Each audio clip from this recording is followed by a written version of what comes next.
Settle down, brother. This is the Quarter Report. South Africa is a movie. Welcome to the watch party. This week marks the first birthday of the Government of National Unity. And frankly, I am stunned. I am amazed. I am an Afrikaans word that I've made up, geskokkend, which I reckon is about the best translation of shook that I've been able to come up with. I am absolutely dumbfounded that we've got this far. But let's talk today about the GNU after 1 year, specifically who is winning the Government of National Unity. It's a really important question as we look towards who is going to succeed Ramaphosa as leader of the African National Congress, as we try to figure out if the MK party has started to backslide or been able to grow its support since the last election, as we try to gauge whether the Democratic Alliance has gained more support because of all of the work that it's done, particularly in the last few months with the thwarting the VAT increase budget. This is a special edition of the show because the full team is here.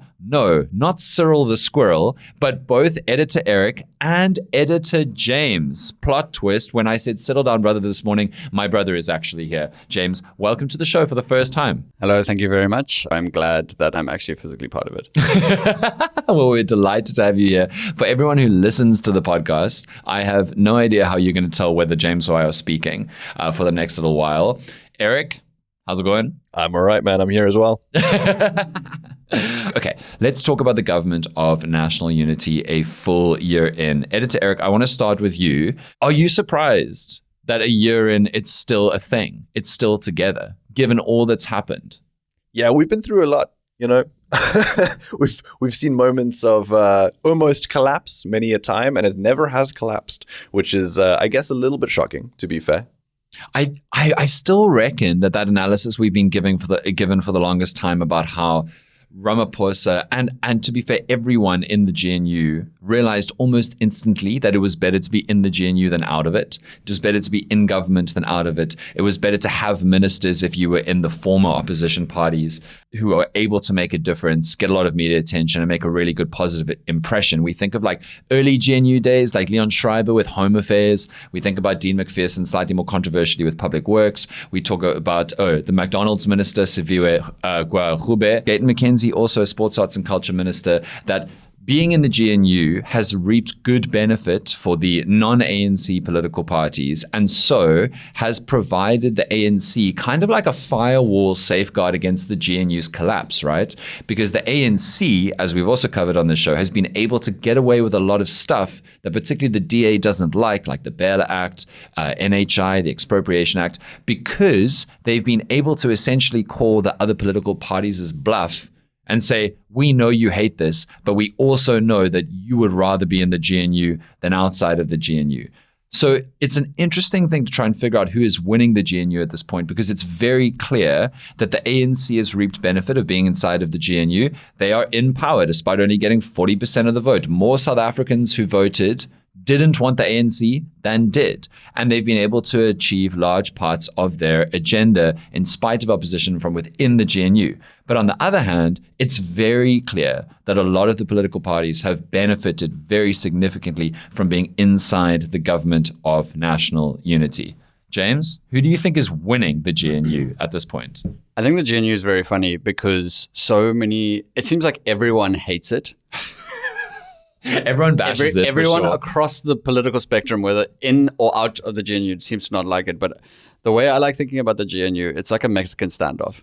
Okay. It's a whole bunch of people sitting together with guns pointing at each other. And if any of them move too quickly, they're all going to shoot each other. Okay. And it's all very precarious. However, I do have an unpopular opinion. Okay. I don't think anyone is winning the GNU in particular, but I think South Africa is benefiting from the GNU. Oh, interesting. Because we have a situation now where we don't have an ANC majority who can just pass things like the budget, where the ANC could just do it whatever they wanted. Yeah.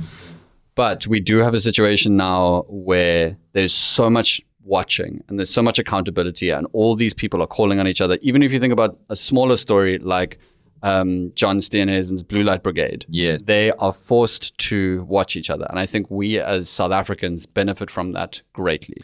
Yeah, that's interesting. Because I also have a sense right now that there are no clear winners at the moment. Like we've talked on this show about how for a while it really looked like the ANC, and specifically Ramaphosa was winning when he got NHI through Expropriation Act, Bela Act. There was a fourth one. There were so many ones which the DA got really upset about and other political parties got really upset about. But it felt like Ramaphosa was playing the game excellently.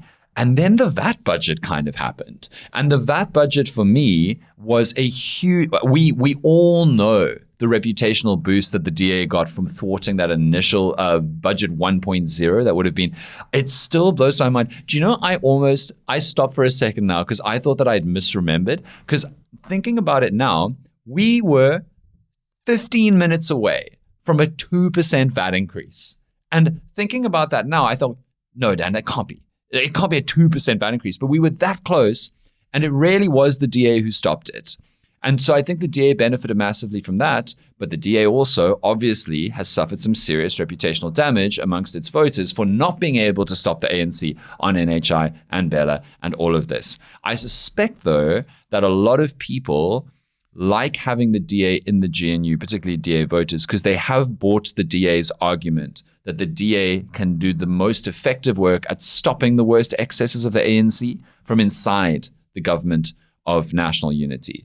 But Eric, do you reckon that there are no clear winners right now, but that broadly the GNU has yielded better governance or like a better government for South Africans, like James suggested? Yeah, I totally agree with James. But it's also interesting because as much as there's been wins for the DA throughout, stopping certain things, there've obviously also been losses from a DA point of view, right? The Bela Act, like you mentioned, those kinds of things. But then at the same time, there's also been some pretty positive ANC things as well, right?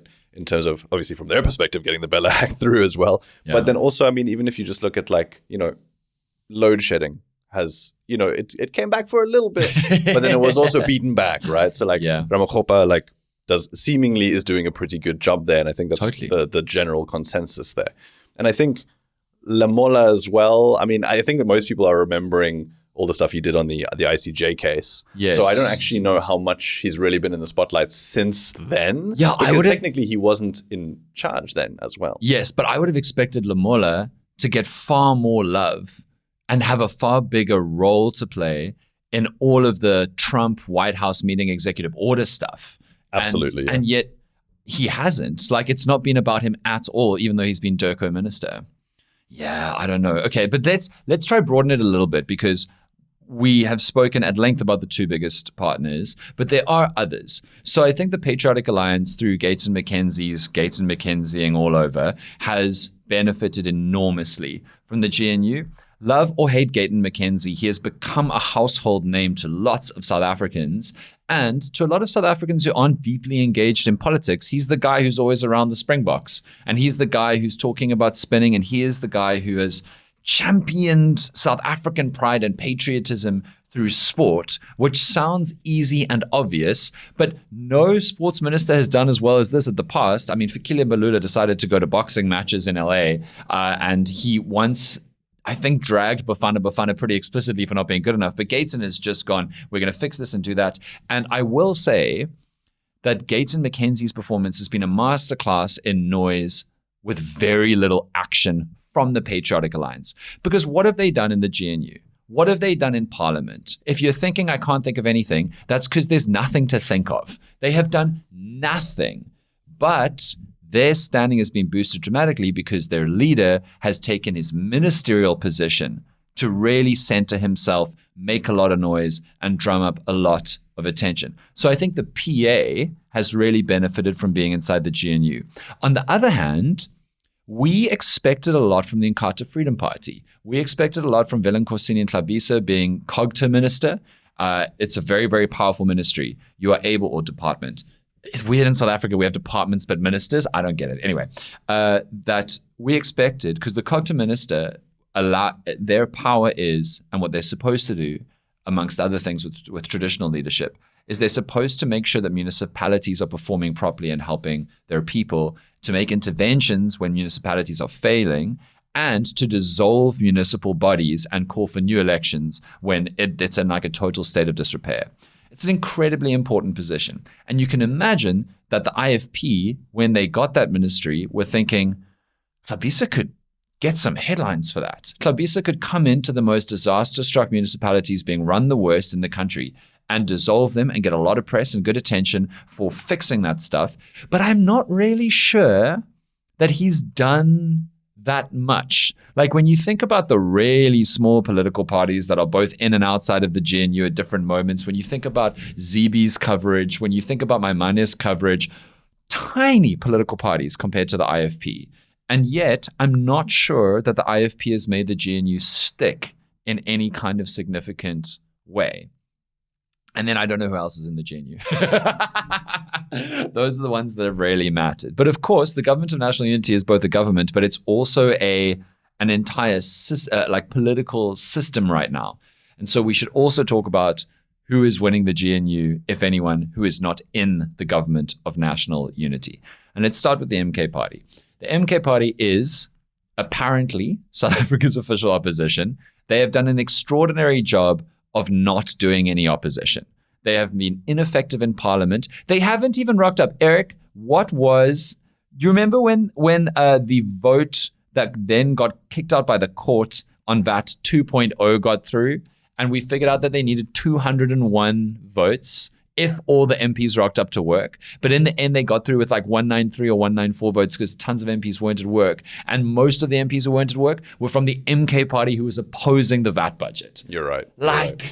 Like Dr. John Hlophe has barely been important or had an effect in Parliament.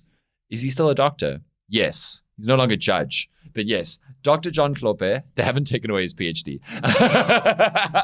Dr. John Hlophe is technically the leader of the opposition. He's the leader of the opposition caucus in Parliament. All that's happened with him is a variety of court battles to say that it was irrational and wrong to try and put him into the Judicial Service Commission at all. MK tried to get rid of a bunch of their MPs who then threatened to take MK to court to say you can't do that, then tried to swear in new MPs before they could. So we're left with a lot of empty seats. Don't even rock up for work anyway. And aside from that, what has MK really achieved? Like, they welcomed Trump. They were thrilled with Trump. They were thrilled that Trump was back and saying that he was going to be this great champion and going to fix all the wrongs and injustices of the world. And then they conveniently, as soon as Trump's executive orders came out, tried to go after AfroForum, amongst others, in court for disparaging and misrepresenting the nation, but never criticized the American president. And then, extraordinarily, and this blew my mind when this happened, you guys remember when the VAT budget got defeated and MK out of nowhere were like, we stopped the VAT budget because we took to the streets. And everyone was like, yeah, you had like a small protest in Durban, but that is not the reason why the VAT budget got thwarted at all.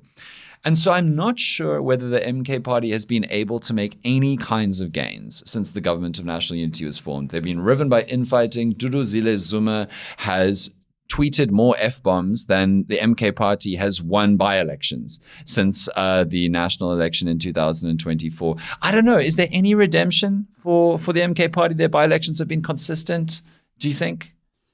I suspect that the tagline for the show is probably the best way that anyone can respond to MK's criticism. If anyone is criticized by the MK, you just go, settle down, brother.